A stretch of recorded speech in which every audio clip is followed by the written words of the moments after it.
Hello all and welcome to this side event for the 66th General Conference. We are excited to be talking about human centricity and its role in organizational performance. But without further ado, and to begin our event today, I would like to invite Mr. Mikhail Chudakov to introduce himself from the Deputy Director General position, Head of Nuclear Energy Department at the IAEA. Mr. Chudakov, please. Thank you, Lisa. Ladies and gentlemen, dear colleagues, good afternoon from Vienna, and thank you for inviting me to this important and timely discussion. As the description of your event says, the world is constantly changing, and with it, the world of work, the work styles and organizational cultures. And I think we can all agree that the COVID-19 pandemic has had a tremendous effect on the way we think about workplace culture. As you know, many companies decided to have their employees work remotely indefinitely. Others say that office work is crucial for productivity and innovation. I think this is not an easy question, and it makes take some time for research to bring more definite answers. But more than that, the pandemic made us very aware of the acute need to be adaptable, flexible, open to change. By that, I don't mean only open to change in a work style, but open to new thinking, embracing diversity and new technologies. The nuclear field is no exception. A skilled workforce and a well-developed talent pipeline from a range of backgrounds are a must for the future of nuclear. Ladies and gentlemen, I am a veteran of the nuclear sector, having operated nuclear power plants for more than 20 years before going to work for international organizations like the IAEA. As a plant manager, I had many people working directly under me. If I had to choose the most important element of successful management, it would be trust. When you trust your staff, you empower them and enable them to be creative. Employees who feel that they are trusted take pride in their job, but they also assume ownership and responsibility. I mentioned diversity earlier. The nuclear field needs more women and more young people. Both here and in my previous jobs, I have seen the impact that an inclusive workforce can have on the sustainability and performance of an organization and the industry in general. But we need more inclusivity and diversity, because diversity brings new ideas. It brings new perspectives. It brings new ways of thinking about and dealing with problems, which can only contribute to organizational success. As you may know, the agency under Director General Grossi has taken huge strides towards achieving gender parity within our own ranks here at the IAEA, and also to increase the number of women in the nuclear field worldwide. And I'm happy to report that on both these fronts, real progress is being achieved. Within my Department of Nuclear Energy, thanks to the excellent efforts of our colleagues, we have increased the number of women in the professional staff category to 44%, compared to 35% in 2021. Of our 3 divisional directors, 2 are now women, and I might add, they're fantastic professionals doing a super job at managing their staff. Meanwhile, since its launch in 2020, the Marie Skłodowska-Curie Fellowship Program has been helping young women worldwide to get ahead by providing them scholarships towards master's degrees in this exciting field. To date, the program has helped 210 women from 93 countries with scholarship. 49 students have already completed their studies, and most have embarked on internship opportunities facilitated by the agency, or have continued on to PhD studies or professional careers. The next round of scholarships will be awarded to 150 students, and the deadline for applications is tomorrow, 30 September. At the same time, we are making efforts to attract more young women and men, early career professionals into the agency's work. We have various programs such as junior professional officer program, internships, and similar. But we also organize contests on different nuclear topics, trying to reach more young people and attract them to be curious and learn about nuclear. Just yesterday, we announced that the winner of the International Student Video Contest on the role of nuclear technology in addressing climate change. The week before, we announced the winners of a challenge that called for innovations in nuclear site decommissioning. 4 young people will join us for the International Conference on Nuclear Decommissioning, taking place in May 2023. Tomorrow it is the deadline for the competition on visualization data related to the aging and maintenance of operating nuclear power plants. Ladies and gentlemen, flexibility and adaptability, inclusivity and diversity and trust, these are approaches that can be useful for productivity and performance in any organization, including the nuclear sector. I wish you all an interesting and insightful discussion. Thank you very much and good luck. Thank you, Mr. Chudakov. Mr. Chudakov, thank you for highlighting some of the critical elements that will factor into our discussion on human centricity. But without further delay, let me introduce Ms. Tatiana Terentyeva, Deputy General Director for HR of ROSATOM. Please, the floor is yours. Yeah, thank you, dear Ms. Lande, dear Mr. Chudakov, dear colleagues, dear participants. I would like to welcome you all on behalf of ROSATOM Corporation. The title of our event is Human Centricity as a Key Factor of Organizational Sustainability in Nuclear Industry. Today, we will speak about human centricity in the nuclear industry. For ROSATOM, human centricity is not a management fact. It is a philosophy we fully support. We are firm in the belief that our employees should be at the center of everything we do.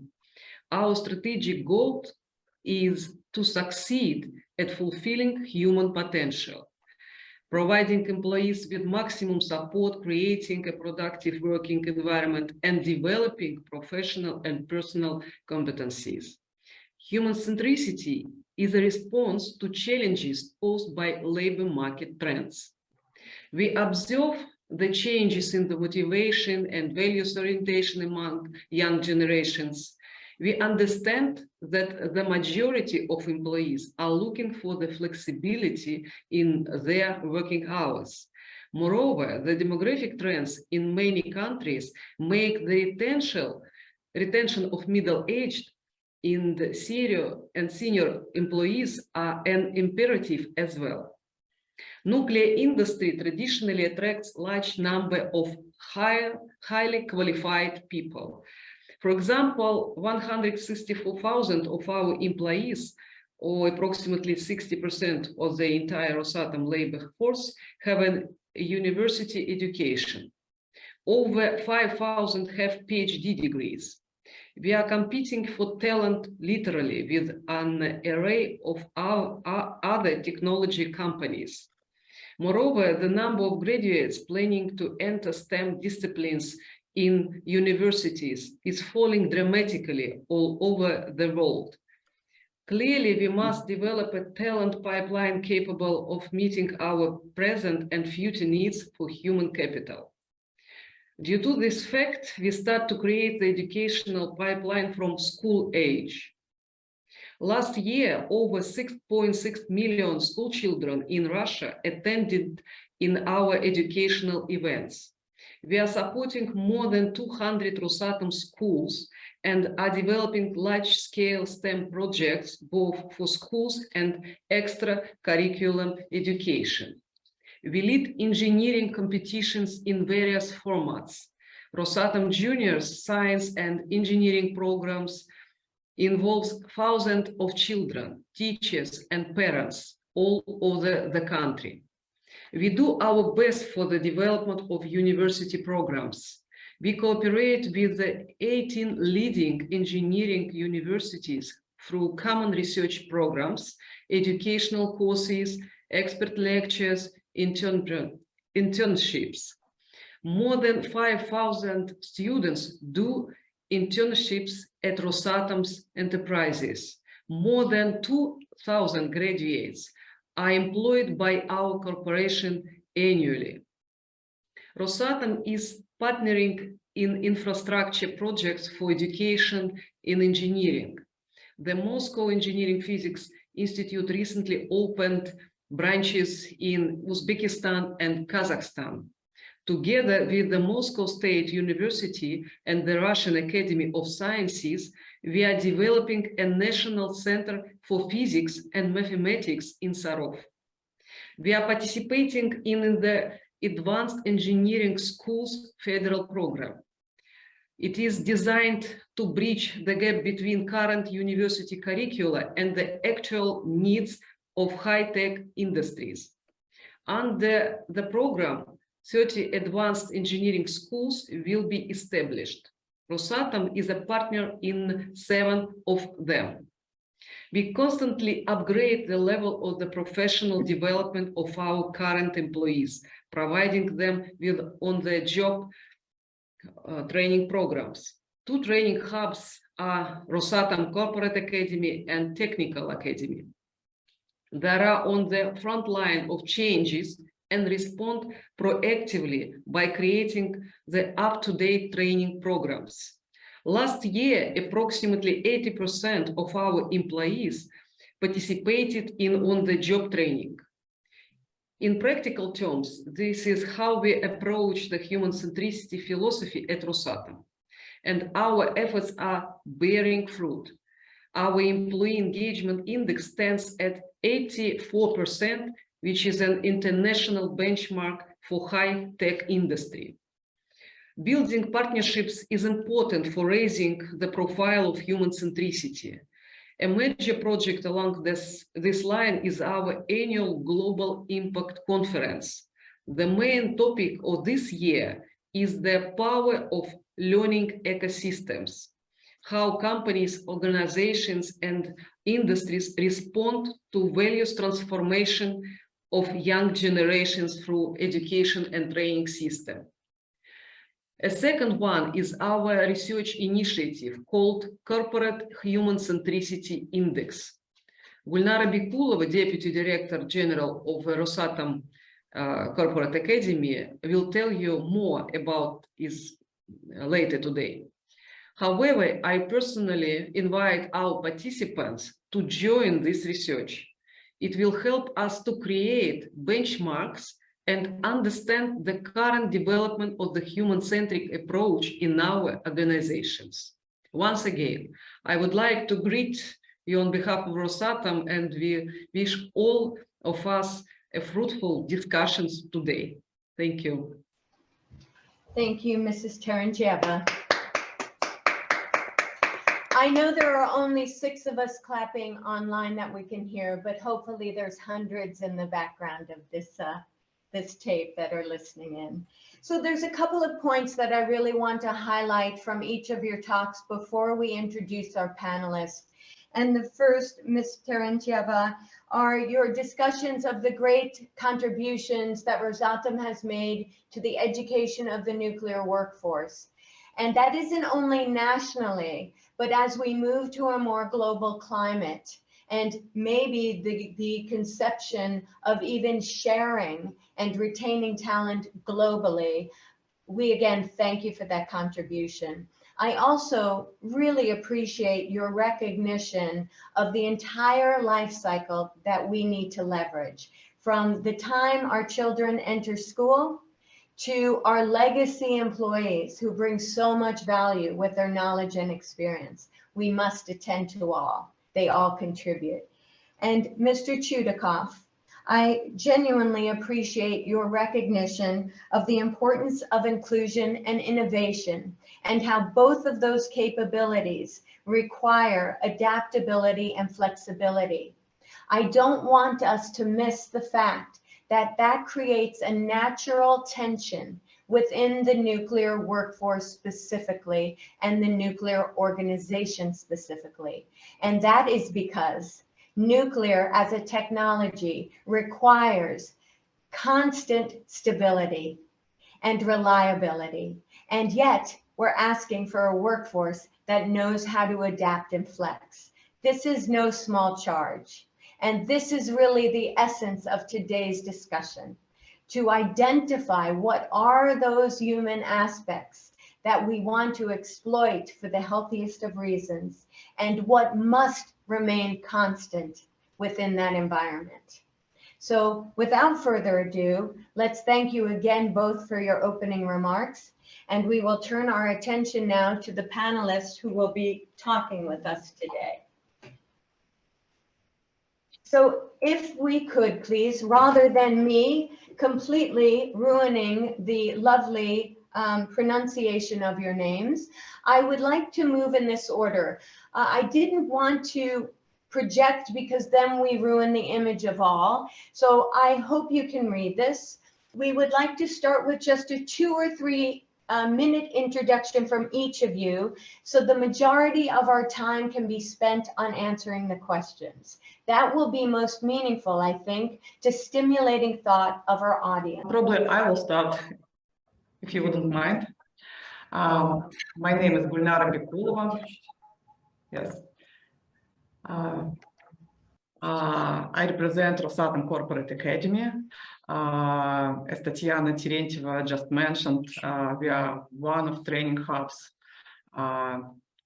in ROSATOM. So our focus is building training systems to train soft skills for 300,000 ROSATOM employees, which is quite a huge amount. We are also going beyond nuclear industry and working with schools, universities, and so on. I'm personally responsible for research, international programs, diversity programs, so the most interesting topics in nuclear industry and the most challenging ones.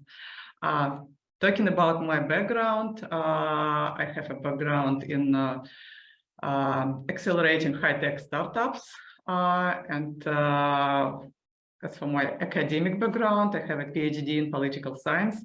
My area of interest are political institutions and political systems, and I did my PhD on how to on responsibility topic, on how to divide authorities and powers and budgets between different levels of state organizations in federative states.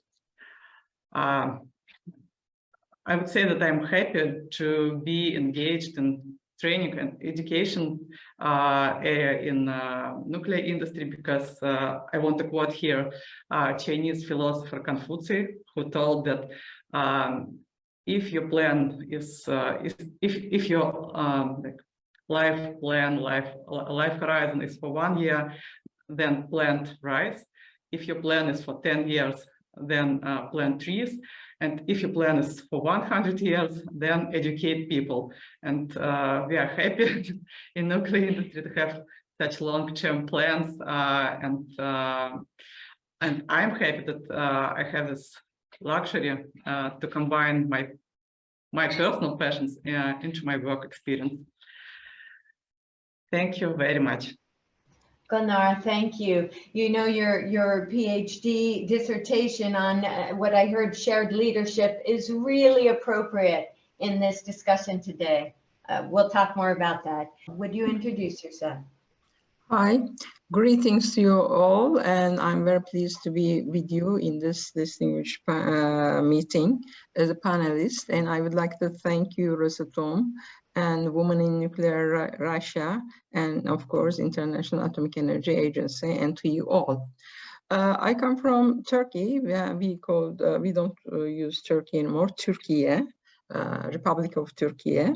At present, I'm not in Istanbul. I'm at the summer resort on the western coast of Turkey in Kuşadası. It's a beautiful ancient city.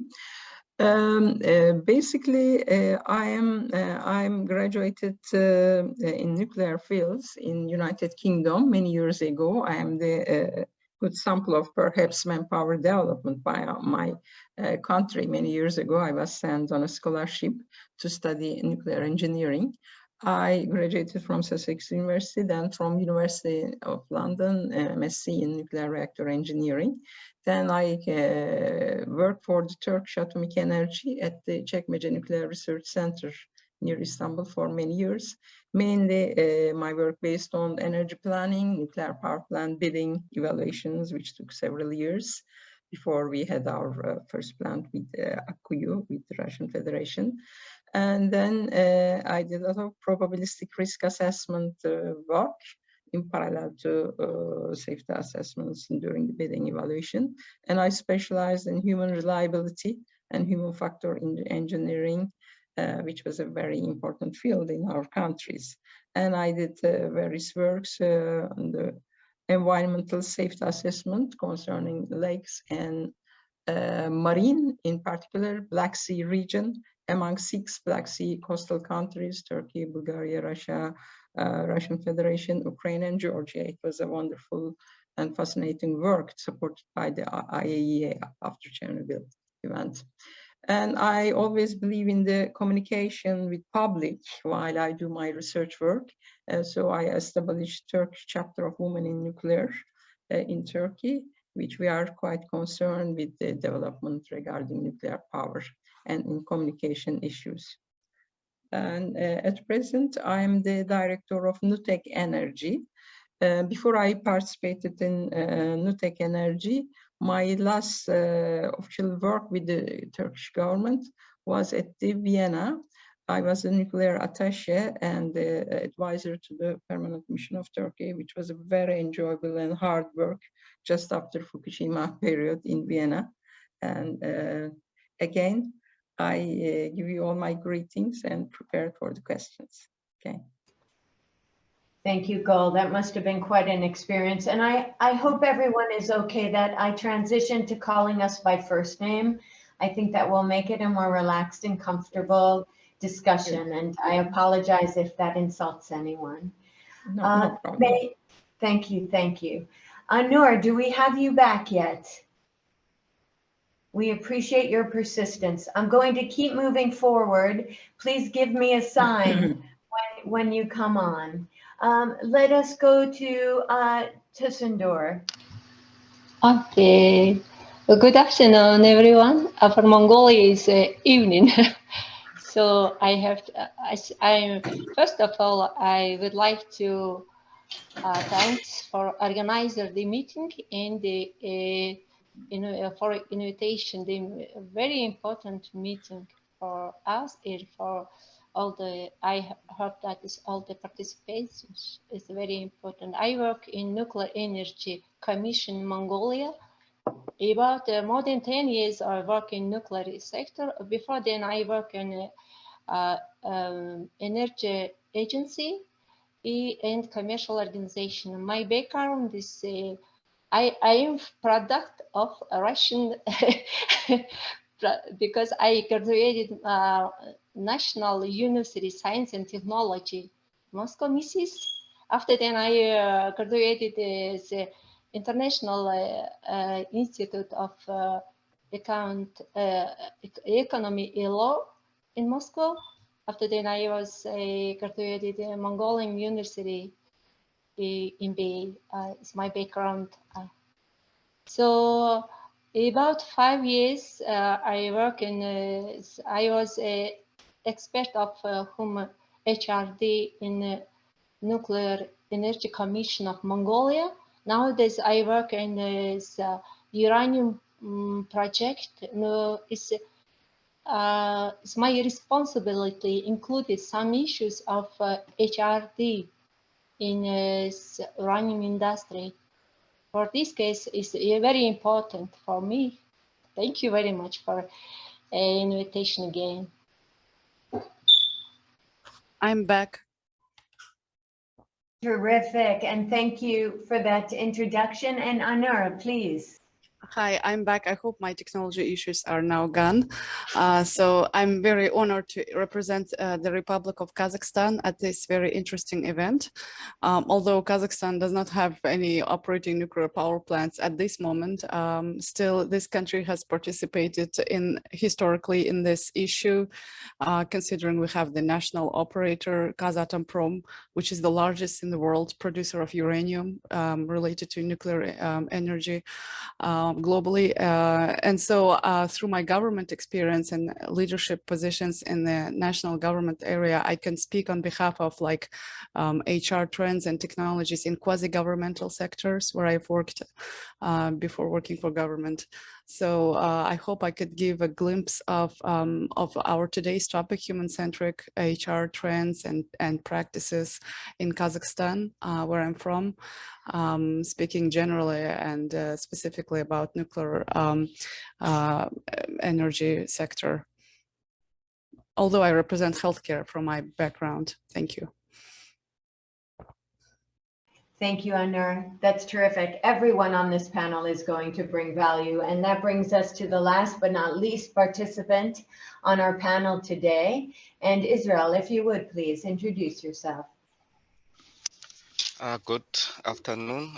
Thank you very much for inviting me to be part of the panel. I'm Israel Sekoko. I'm currently the president of the South African Young Nuclear Professional Society. So I'm from South Africa. I'm currently in Vienna attending the GC 66.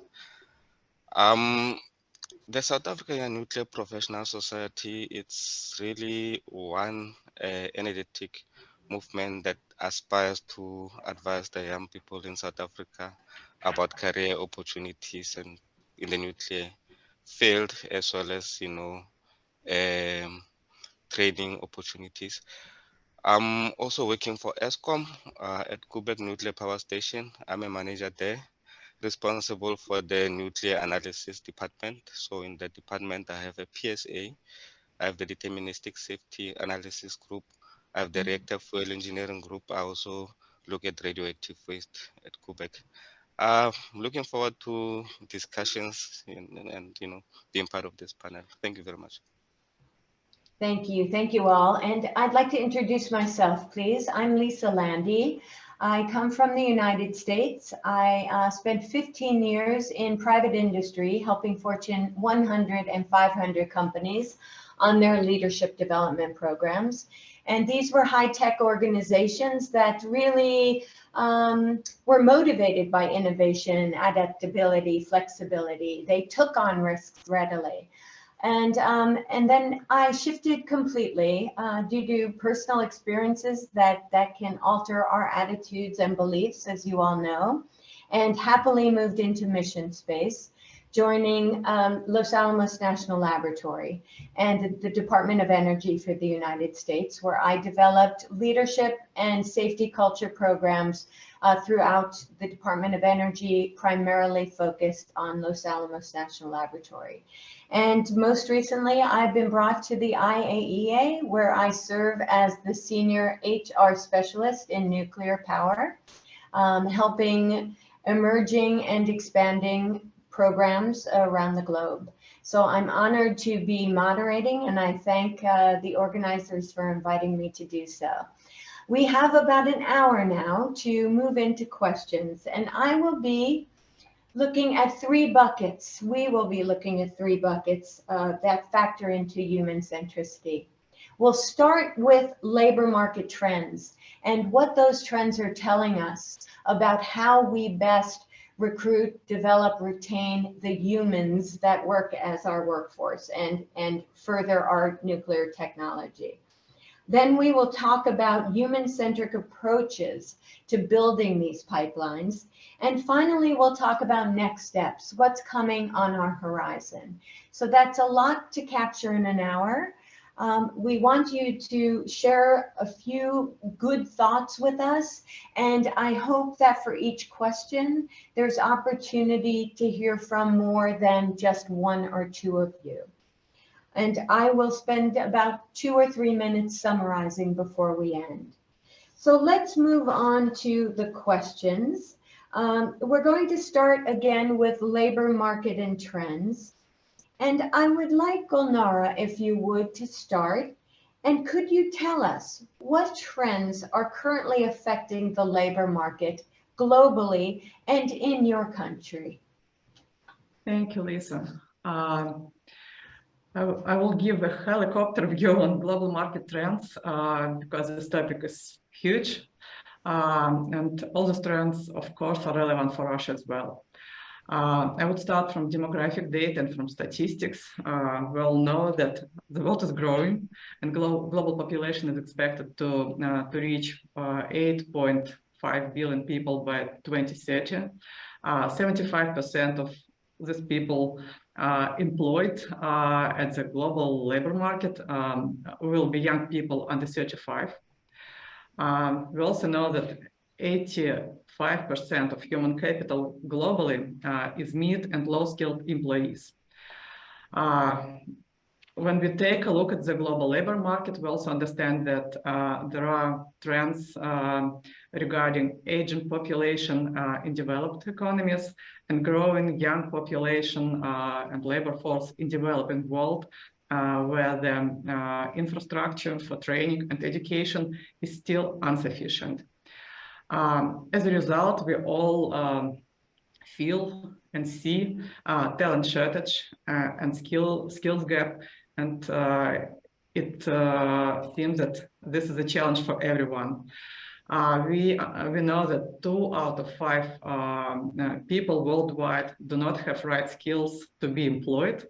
At the same time, 50% of employers can't fill their vacancies. And these problems are not confined just to entry-level positions. We know that in highly technical jobs, as in nuclear industry, for example, learned skills have a lifespan of just 2.5 years. So we need constantly reskill and upskill and build systems for continuous learning. As a response for this challenge, most states and most employers grow education budgets and build the systems for constant skilling and upskilling. So far, we see the progress, but frankly, this progress is not very significant because still current training and talent management programs can not keep up with demands of employers and of industries, and also skilling and reskilling is getting more and more expensive. We know that the cost of education has grown up 3 times in the last 30 years, and average years of schooling is also has increased 3 times. We also understand that technologies continue to be a primary catalyst for change, and we all see how technologies affect our HR processes in terms of recruiting, talent management, training, and so on. Then technologies will continue to be a significant trend now and in the future. When we are talking about young people as a priority group in the labor markets, we also need to take a look at the shift of value sets of young people. So, and what we know from research. So the data shows that young people show lack of motivation and responsibility for their personal development. Only 28% of young people in recent research of BCG company are ready to leverage self-service content for learning.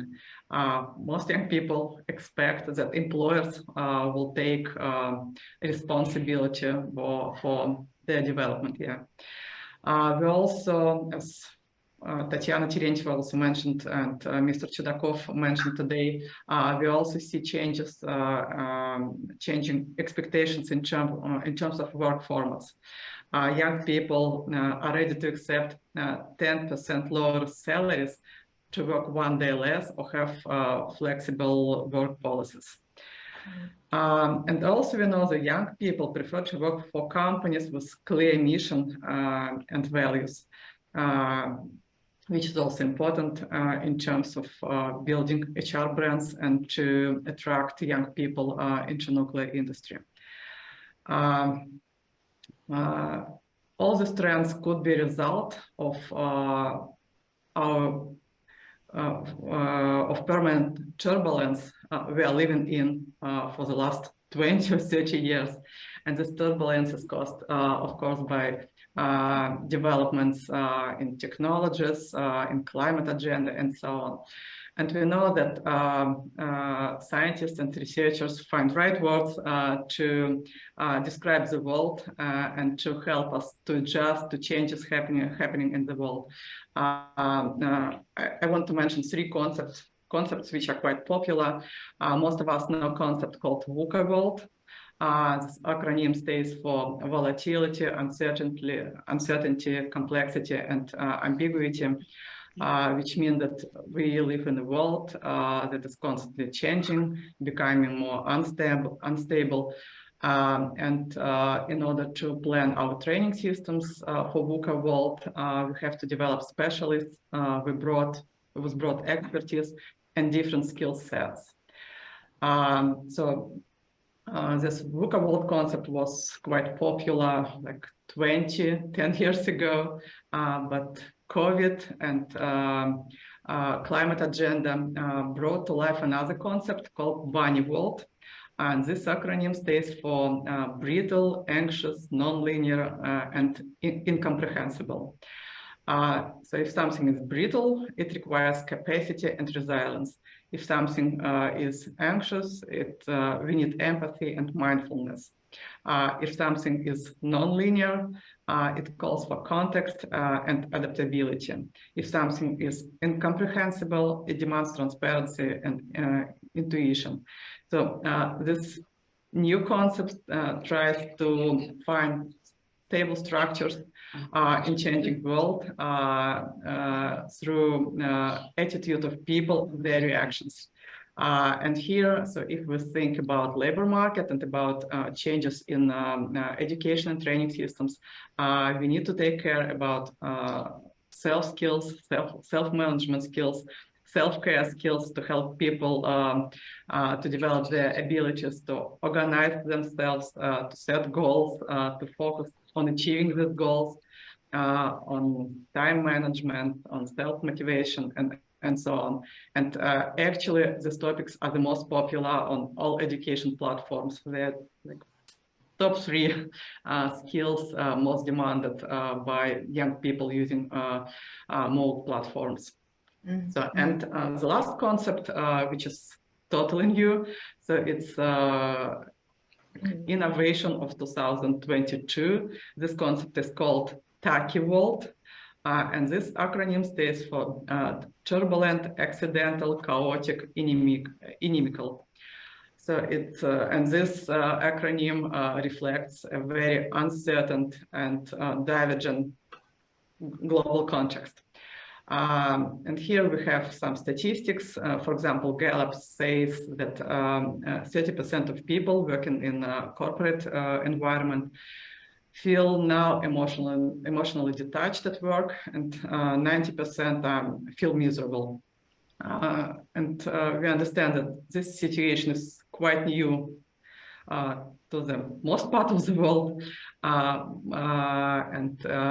Of course, it will require from us as professionals in HR, in education and skills training, skills development, new approach, but it seems that in this concept, taking into consideration this concept, we need to take care about such things as employee well-being, employee engagement. It seems that like this topics, this agenda is becoming an imperative for talent development systems. Mm-hmm. So with that, I would thank you. Yeah, I would end up, yeah. Gulnara, you opened up so many issues that need to be addressed, and all of these acronyms really seem to uncover the fact that we evolve and are shifting very, very, very rapidly. And you also highlight the systemic perspective. Our technology advances, it brings us ease, but it also brings us complications. It brings a shifting workforce and what they care about. I found it fascinating what you identified or shared about the motivation of the youth. And I'm curious, maybe we're just not yet tapping into what motivates them. And how do we listen better? Because we need to recruit this talent and we need to engage them. It's only through engagement they keep us safe and keep focused on the work. We're going to ask Ainur to also share, and Ainur, maybe when you're speaking, you could do as Gulnara did and even weave in some of the solution space. So please, if you would continue on that same question. I dropped my sheet, so excuse me. And the question again to repeat is, what trends are affecting the labor market today globally and nationally, please?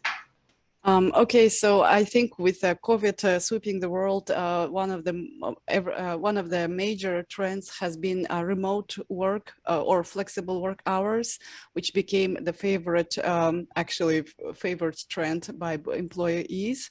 And I can say that in Kazakhstan, we have been practicing it in quasi-governmental sector even before the pandemic.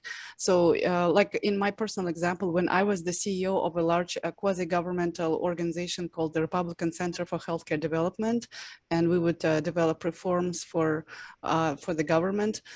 We like for women who were on maternity leave, but their babies were, let's say, 6 months old or bigger, and they wanted to work full time again, but wanted to do it from home. So although it was not a major trend back in 2017 and 18, as an employer, I thought, why not? Why not? This is a nice global trend. And because I was trained in the United States, I've seen it's been a trend for a while in America or other developed countries. So we allowed it officially. It was not prohibited by National Labor Code of Kazakhstan. So it didn't create any legal issues. So, but of course, it depends on an industry. So there are industries or job types where you can do work from home. So anyways, that trend of remote work has been global, and it has intensified after the COVID, and maybe more industries realized, or for more jobs like administrative support jobs, even in nuclear energy industry, it became possible. Another trend is diversity growth. So it's not just more women, more younger people, but also like people crossing borders. Like we would have less foreign citizens coming to our countries in the past than now. So more, more diverse workforce, meaning like even like inter-country border exchange, like citizens of Kazakhstan travel and work overseas, and vice versa. Another trend is that nowadays not only salary matters. It used to be a belief that the salary is the most single important factor in deciding about jobs and deciding about loyalty to a particular workplace. No longer it is true. It is after other features, and that's why human-centric workforce topic is so relevant today, because it opens up all of that horizon of factors other than salary. Employers' attitudes, as the previous speaker mentioned, values of the company or mission vision of the company, whether there is a divergence, discrepancy between what officially the company CEO says and how he or she behaves in reality. Other trends include global diseases, as I said, like COVID or other global context events. And as a previous speaker mentioned, the so-called uncertain global context is really now playing a big role, especially in the geopolitical scenarios here. As a representative of Kazakhstan, I can share that official statistics in Kazakhstan show that more than 100,000 Russians have crossed borders to Kazakhstan, typically, men with engineering degrees from engineering field, trying to escape draft to war or draft to special military operation, as it's called, so that these kind of political events or geopolitical events are really affecting negatively employers who are losing qualified talents. And that is very sad for those who are losing this skilled workforce, because people are deciding on a very different basis. So personal security is the top factor when a person decides where to live or work, right? So if that is undermined, then people are making decisions. So I think that is a very unique situation that's happening right now. And we'll see how it's resolved. Hopefully it's resolved for a better future for everybody involved. So those are the global trends that we can observe on our side, I think. There are some best practices, for example, or solutions, or some positive sides of it. For example, another good trend, maybe final trend I'll talk about, is the safety culture. So because I'm trained in healthcare management, I've been trained actually in America that it is the nuclear energy that taught about safety culture and safety practices to all other industries. Like it came from nuclear energy about safety to aviation industry, to healthcare industry. So we now teach in Kazakhstan doctors and nurses that humans make mistakes. A doctor, even an experienced surgeon, can make a mistake in a surgery, not because he's a bad doctor, not because he woke up in the morning and went to work to make a mistake, but because humans happen to have mistakes. And it is re-engineering of systems that has to happen so that we minimize the chance of mistakes, regardless of who was the doctor or particular human being. It should be the safe systems, not individual blame. So that is a kind of a new concept that is coming to developing countries, from developed countries. And I think that's a positive trend because it's changing our long-standing punitive culture towards more open, share your mistake type culture. So those are interesting trends, I think. And so some of the best practices we have implemented in Kazakhstan is to implement safety culture across different sectors, not just healthcare, but as I said, like energy sectors as well, so that we try to avoid the long-standing so-called Soviet heritage of punitive culture and very authoritarian regime, where it is not okay, for example, for a lower level employee to tell the higher level boss about his or her mistake or potential system failure risk or other problems or issues, because silence means potential future damage or even loss of lives. I'm afraid that's everywhere, Ainur, though. Yeah. Unfortunately, that's a command and control style that permeated the world. Yes, so we have a very painful experience from the Chernobyl catastrophe, as we often refer to it. But what I'm trying to say is that there is a good positive trend that now we're learning best practices and how to not live in that, old routine, and how to bring the best practices of safety culture, reporting incidents, not being blamed for reporting an incident, and actually even reporting near misses or potential events, not real events, potential risks, addressing risks before they realize. So those are good positive trends, I think. So here I can maybe stop. Well, terrific input. And I see a lot of similarities in what you've uncovered. One aspect that really hits home with me and should be emphasized, it is through error that we learn and grow. And we just want to ensure that the errors are not catastrophic and hurt others, our communities, and the perception of nuclear industry. Yet much of our learning, both individually and globally, humans learn through practice, failing, getting up, and moving forward. And interestingly, you highlighted, Ainur, that it's the crisis of COVID that unleashed many organizations to think differently about how to keep people both physically safe and psychologically safe. So thank you. Yes, you're right. Okay, let's please, I want to start actually the next question with Gul, and then we'll ask Israel to pipe in. It follows on what we've already heard. What challenges do you see the nuclear industry faces at this time of a global labor market transformation? Gul, please. Okay, thank you for the question. Of course, I did not came with like Ainur and Gulnara with a deep analysis of labor market, but in what I see, general trend. Of course, when we say trend, the word implies something positive.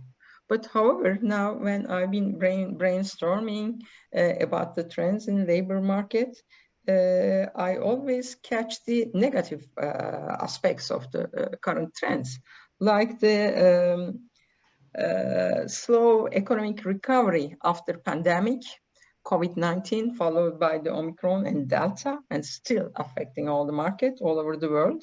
And of course, it means very high unemployment rate, high inflation rate, and of course, then a major problem, climate change impacts in our countries on labor work, all over the world perhaps, but in our current countries more on the agriculture.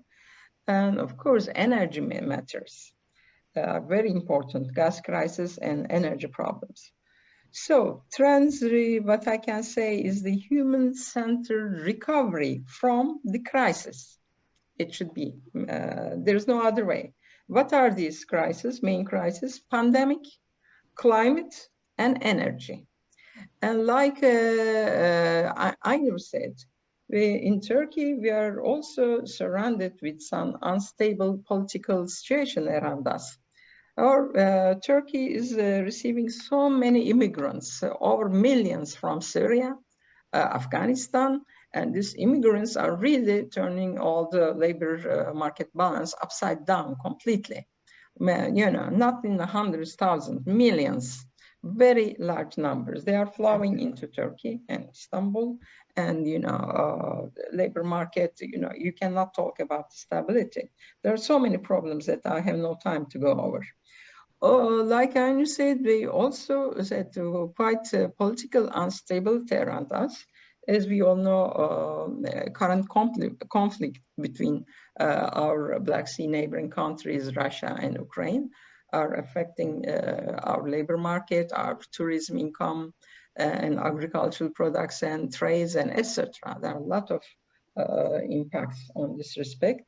On our eastern border, dispute between Azerbaijan and Armenia, on the north in the Black Sea, you know, our neighboring countries, on the south, Iraq and Syria. So we are surrounded all with political problems. And of course, there's no point for me now going into details on this. But for national side of our market conditions, I said very high unemployment rate, but moving to clean energy provides new trends and new markets and new hopes for young people. It's both at the national and international level. And of course, as we all know, many countries are increasing their nuclear capacity. And as nuclear becomes again a major energy sector following the current energy prices, many countries are increasing their nuclear capacity, either by building more plants or for Western countries for lifetime extension. And my main point is the newcomer countries, they are considering new nuclear plants. There are already many newcomers are constructing their first nuclear power plants or actively planning more. So I think have I come to the second part of the question? I can talk on our case as newcomer on the human pipeline. Mm-hmm. Before you do, I really want to again hit this fact that you also seem to allude to, Gul, and that is how our crises, these seemingly and quite disruptive events that you identify, mm-hmm. They're not good. They're going to change face, but we're going to keep getting them. And mm-hmm. so it seems to me, as we demonstrated with COVID, that we either adapt and we innovate and we find solutions, or we crash. And look, we find solutions. So without sounding naive, I wonder if we put the lens of where are the opportunities mm-hmm. within these seeming crises. And see, as you identified, there are some opportunities in these crises. Could we catalyze those immigrants and leverage their expertise? Could we be training them in our borders given that many have work permits? Can they transfer those skills if they go back to their nations and still support in a technological infrastructure that allows for a remote workforce? Who knows what opportunities exist? And I challenge us to seek those. Exactly. Turkey is a great big country with, expanding population, and our young population increase rate is quite high. And the young generation has so many ideas, and they have plans for the future. But of course, this period will change. And again, in Turkey and in the Black Sea region, there are so many opportunities. Our countries are rich in many resources, like marine resources or forestries, minerals, energy resources, tourism resources. There are so many, plans that one can make. But I wish I was a politician, or I wish I was younger and stand for the politics and become a prime minister to put these plans. These are the main points of politicians. And I always say that there's a lack of communication between technical brains and politicians and decision makers in our countries. I wish they could get more advisors on these points and make, short-term and medium-term and long-term plans. We are suffering to all these unfortunate conditions, but of course, like you, I'm also optimistic. I don't want to be pessimistic. There are so many ways to handle these problems. Agreed. And maybe there's even avenues for you to initiate those kind of stakeholder engagement efforts with the politicians. Before you move forward, though, it would be interesting to hear Israel's take on what you just proposed, as he represents the incoming generation. And so, Israel, if I could turn it over to you, and then we'll come back to you, Gul, to finish that part of your answer. Sorry, I did not get this question. You come to what? Sorry. I would like Israel to respond to this question, and then we can come back to the remainder of I think on my second part of the question later, I think I'm looking at the time, I will talk as our opportunity as a newcomer country. Okay. Resource, okay? Thank you. Thank you. Okay, Israel. Thank you very much, Lisa. So I come from South Africa. We are slightly isolated from the rest of the world. We have a pretty much mature nuclear industry. We have 2 nuclear reactors that we use to generate power. We also have, the Safari research reactor for the production of radioisotopes. What makes it very difficult for us is that, you have what we call suitably experienced and qualified personnel. So you take time to train this, highly skilled people, and only to compete with the global market, and then we lose them to the global market. So for the developing country, it's always difficult to compete against the first world country. South Africa, the unemployment rate is quite high. We've got about 63% of youth unemployment. And, to get that into the nuclear industry, the new build program, it's giving, the young people some hope that, they can get in. The universities are trying to also have, training courses that are specific to the nuclear industry so that we can, at least upskill people quickly. But the way we're losing people so quick, I mean, yesterday I was in one of the site events here. I think I met more than 10 South Africans that work for the IAEA. So the people who live for money, it's not just only money.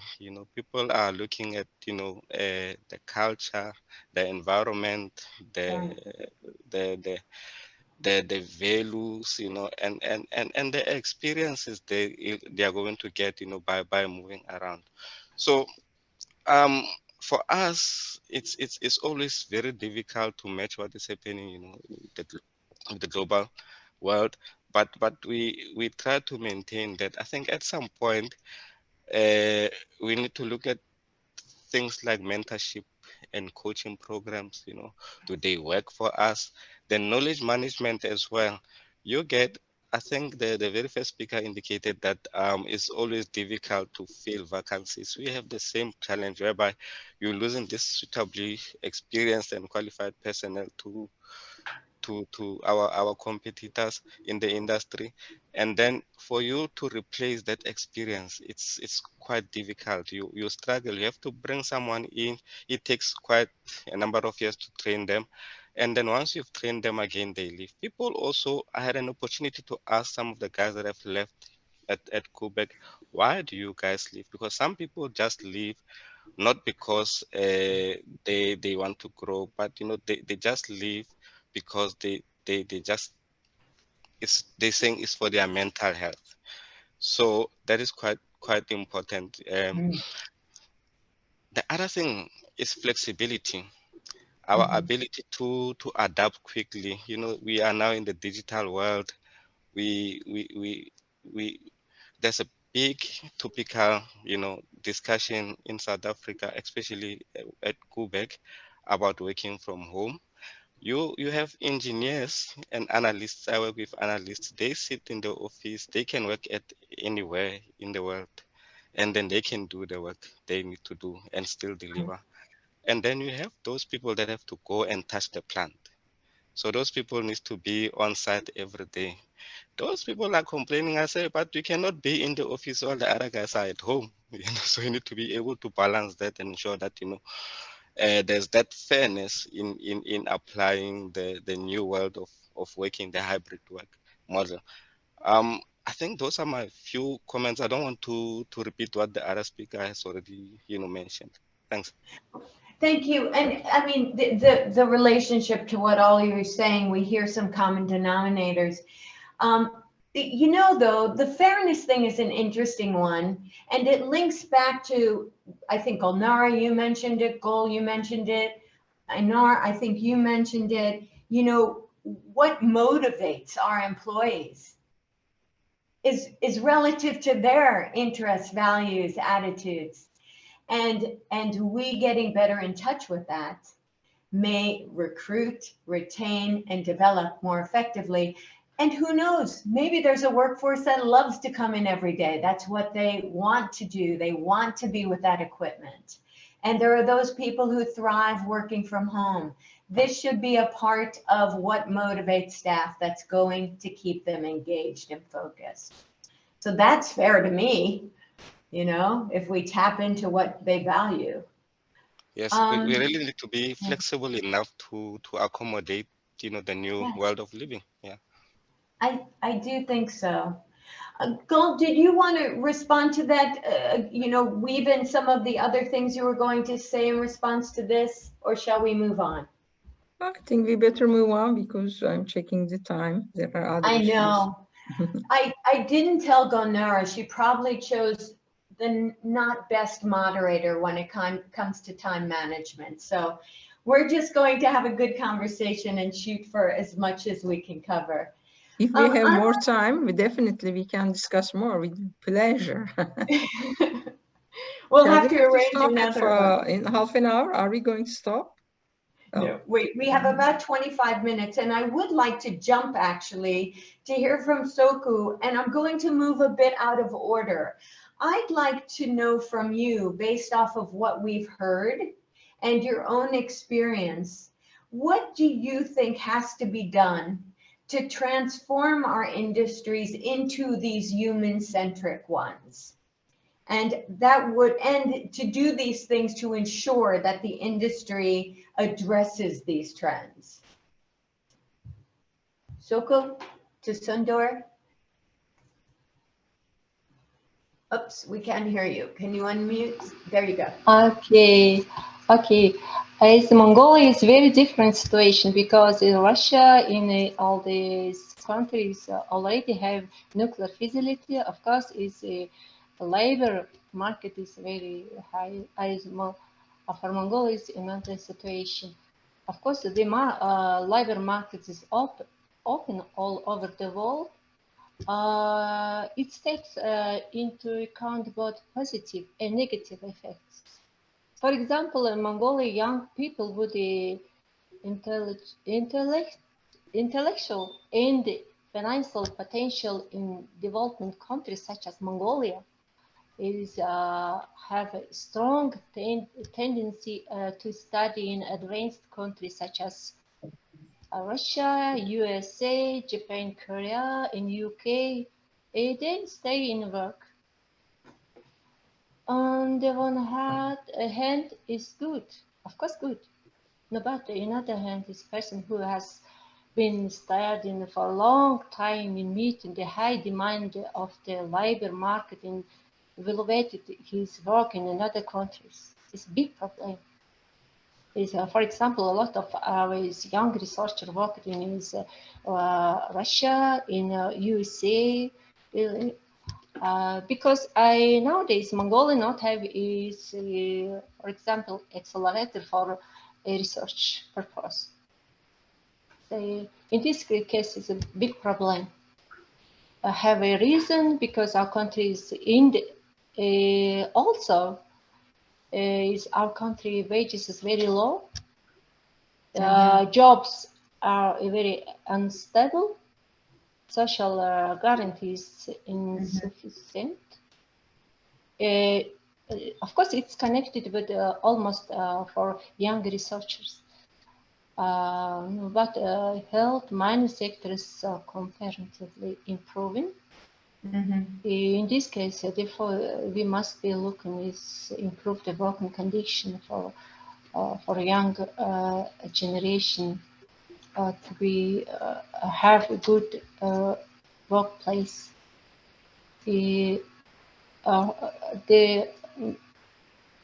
Mongolia is a locked country, is two big countries, Russia and China.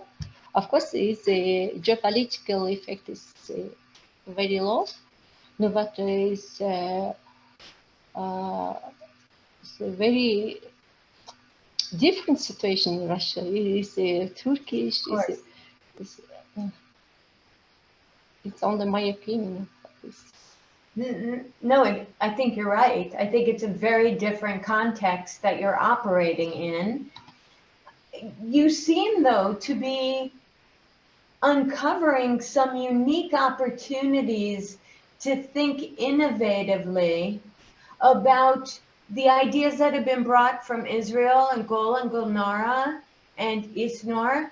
What is motivating the Mongolian workforce, the potential workforce? What motivates them? If the wages are low, what else is there?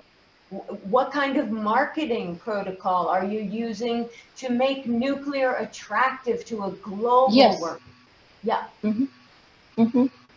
It's very. We are looking for with cooperation with the ROSATOM. We are looking for good new nuclear research center. Maybe Gulnara Bikkulova is know about that. I heard that. It's very good for us, for young researchers. It's very happy to implement the project.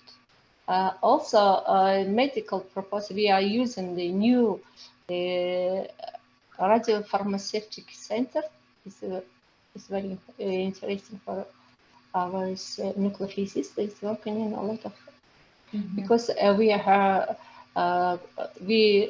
the last days we are research some data as labor data. Almost graduated nuclear physicists not working in your specialists working in another sectors. It's very bad situation. I heard that our agreement will be going to be successfully. Thank you. Thank you, Suku. You know, you're uncovering, and I'd like to transition to it. And thank you for bearing with me, panel, as I kind of navigate our questions relative to what you're sharing with the audience. I think this is a time to talk about human centricity, meaning you've highlighted how critical it is that we're tapping in to what drives the workforce, what truly engages them, a move toward them being owners in our process and proud of it. And what does it mean to be a human? And how do we integrate that human into a very stable work environment? So I'd like to transition to the question, and we'll start, Gulnara, with you on how can the concept of human centricity be applied in the nuclear industry? How do we bring it to life and to the forefront? Thank you, Lisa. You know, when listening to our experts, I was getting so many insights. It seems that some things we take for granted. For example, Ainur mentioned the safety culture with a huge heritage in nuclear industry, and we never think that it's something special for us, which we should develop, because for many people, especially for young people, it could be an attractor to come to a company with well-established safety culture, to get professional in this very specific field, which has potential to be scaled up into other industries. It also seems that as an industry, as a nuclear family, we have quite big potential in terms of attracting young people and providing very competitive jobs opportunities in terms of science, in terms of technology, in terms of opportunity to work in large-scale international projects. I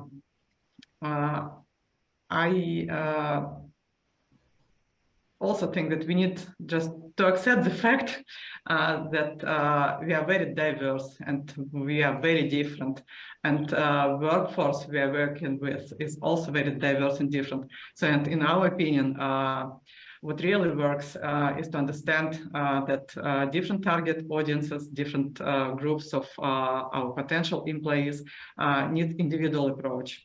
So, and here we try to build different communication channels.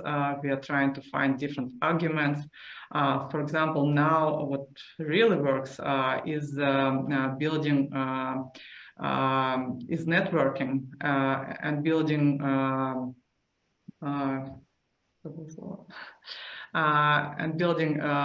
the Collaboration, cooperation. Collaboration, yes.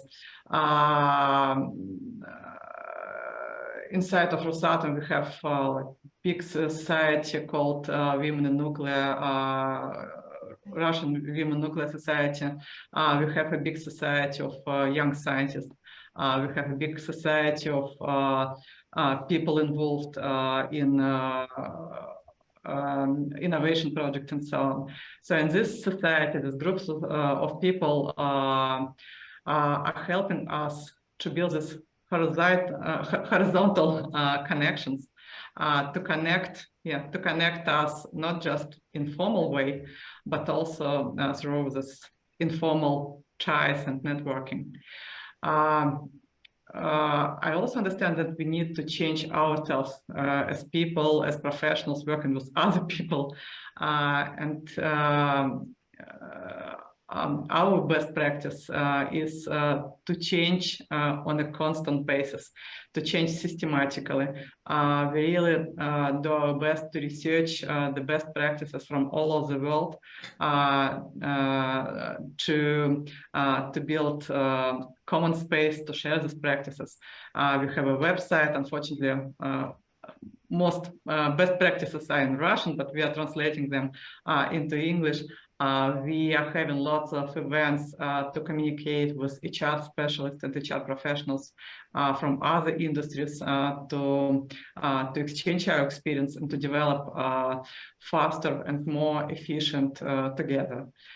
So I would say that best practice for today would be this fast pace of changes from HR community on HR community side, and much closer communications between different industries and between different groups of people in nuclear industry. Mm-hmm. Yeah, Gulnara, I really liked what you said. You know, we keep moving toward harmonization, and you're talking about a network, a connected network of nuclear workforce, that we recognize differences, but we have this common goal amongst us all. Gul, please. Thank you, Gulnara. Well, excuse me, as a newcomer country, I want to give some optimistic messages to our other panelists from Mongolia and in South Africa. Turkey has been interested in building a nuclear power since 1960s, but there has been, although strong plans in the past, it was not possible due to financial difficulties or political reasons. And finally, in 2010, we had an intergovernmental agreement with Russian Federation to build our first nuclear power plant at the south coast of Turkey. It's called now Akkuyu, and there's a very vast construction of 4 units.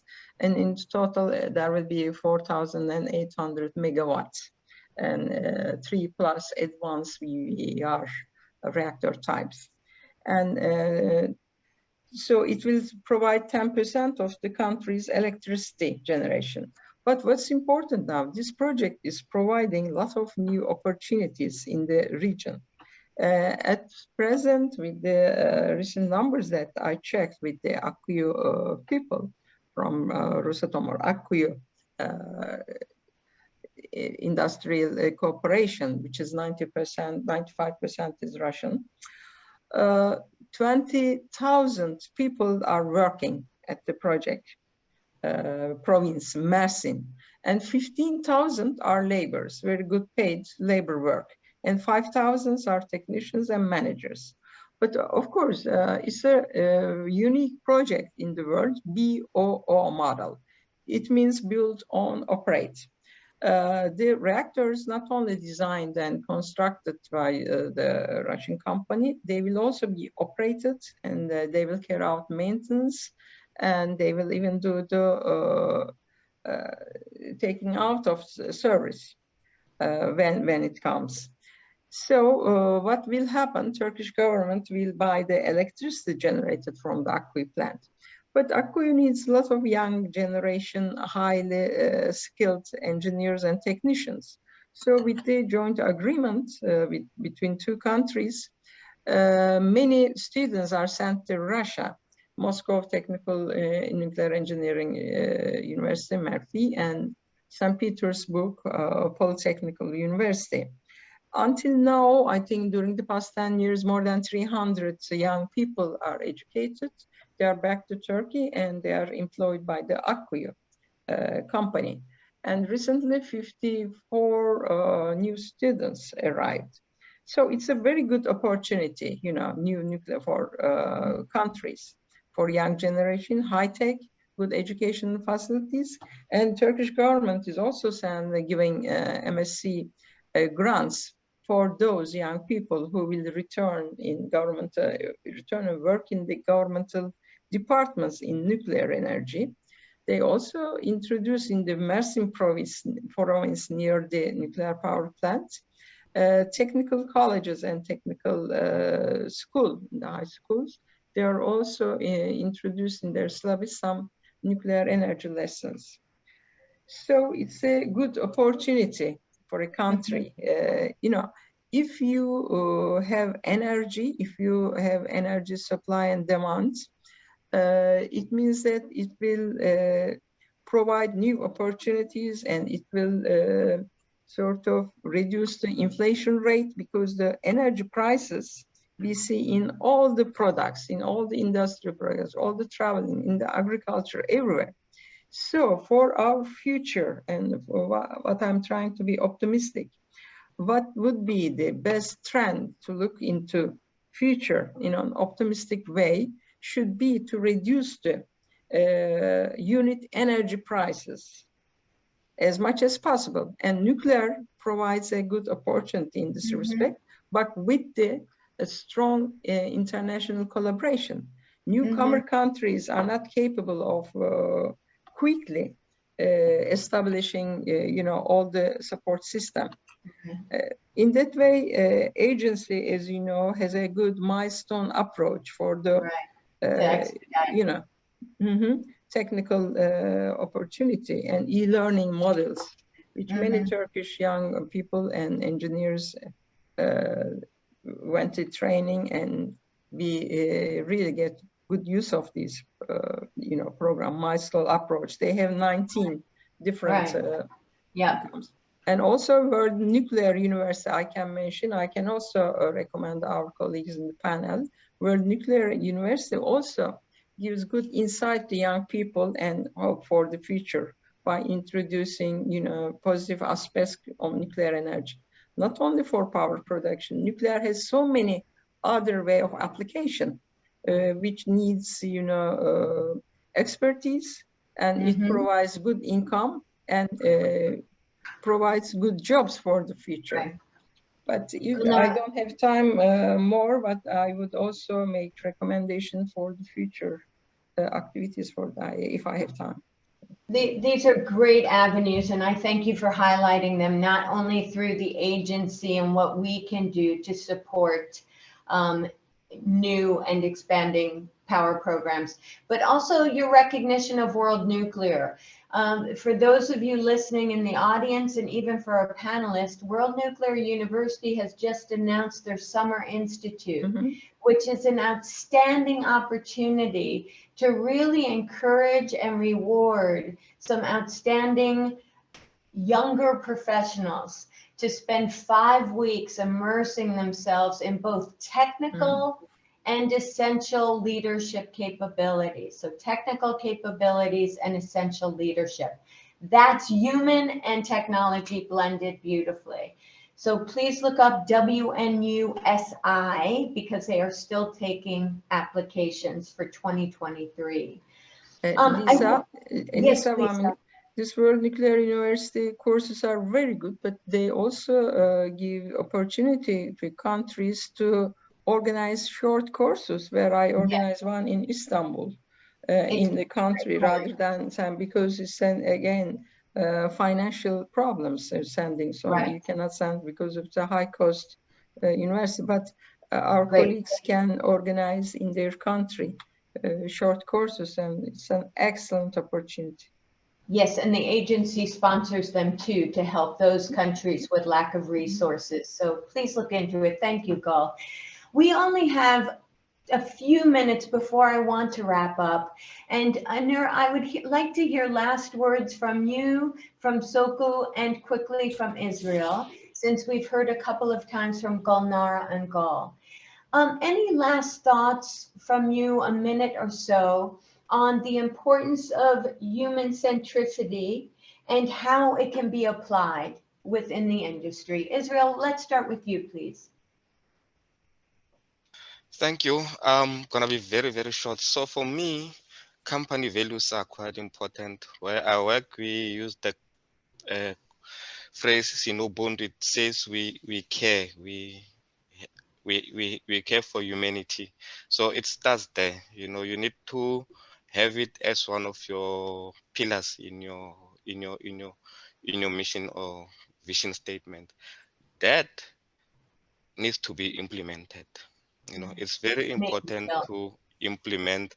We can have all these good things, on paper, but then if we don't practice what we preach, then it becomes a problem. That's basically my view. We need to give people exposure. People want to, they not only want to get the salary. The job satisfaction is about training. It's about, being able to engage with other colleagues, in the same industry, so that you can also further share your knowledge or, learn from them as well. So we need to invest in young people. We need to pair, young people with the experienced people, because you know, when you leave, it's very difficult to place a 40 years experience, and it's always almost impossible, but we should be able to do that, you know. So basically, those are my last parting words. Thank you. Israel, so right on. Thank you very much. Silko, if you would go next, and we'll finish with Ainur. So, Are you there? for me? Tserendorj. Yes, please, Tserendorj. Okay. My last few words will be on perhaps the major problem for the global nuclear industry market is the increased rate of knowledgeable workers' departures. So there's a great gap which could be filled with younger generation. It's a good optimistic way approach for the younger generation. This is very important for me. And decreasing number of qualified replacement is a significant problem in some countries, but perhaps some other countries can fill this gap. We have, you know, young forces. In our country, I think main difficulty in Turkey and other countries, as far as I see, is the aging of nuclear research facilities. Yes. If you want to progress in nuclear industry and do new plan new energy sector, there's a research facilities and research reactors. And the research facilities and reactors are not being upgraded and they are not being rehabilitated in many countries. It's another important. And my last point will be again Akkuyu model in Turkey with the, as a joint venture with the Russian Federation and Turkish Republic. It's an excellent model, I can say, on human-centric approach as a tool for creating an environment between different cultures and for developing the safety culture as well, which is one of my priority issues. It is a very good environment, creation of environment for fast learning in training in nuclear reactor technology. Yeah. So I recommend the other countries, if possible, build on operate model works very well for Turkey at present. Thank you. And I'm so sorry, Suko, I had meant for you to speak, Gul. Thank you for that input. Sorry, did I take? That's okay. I wasn't clear in my direction. And Suko, if you would please make your final comments.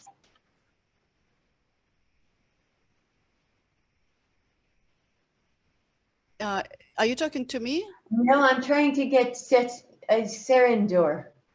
Oh. Tserendorj, can you please make your final comment, please? Oh, okay. I would like to one point for the successfully implemented nuclear power technology for incoming country. First, of improve coordination, understanding among stakeholders engagement. Very important part, because without this public acceptance, never will be started new technology. In this case, we must be consider the stakeholders engagements. I my opinion. Thank you. Thank you so much. Absolutely correct. And last but not least, Ainur, please. Thank you. I wanted to stress two issues as closing. One is leadership. It is so important to have, especially in this area, and we have a precedent in Kazakhstan of leadership, role of leadership, transparent leadership, authentic leadership. One of the most famous ex-CEOs of Kazatomprom, the single national company in the nuclear energy field in Kazakhstan, Nurlan Kaparov, the famous, his legacy of leadership is still living today in beyond nuclear energy sector. Like we all know from other sectors about his great leadership skills and how he attracted best human talents, how he motivated people. So I think in future, we also need more leaders like that who will attract best talents to where they are.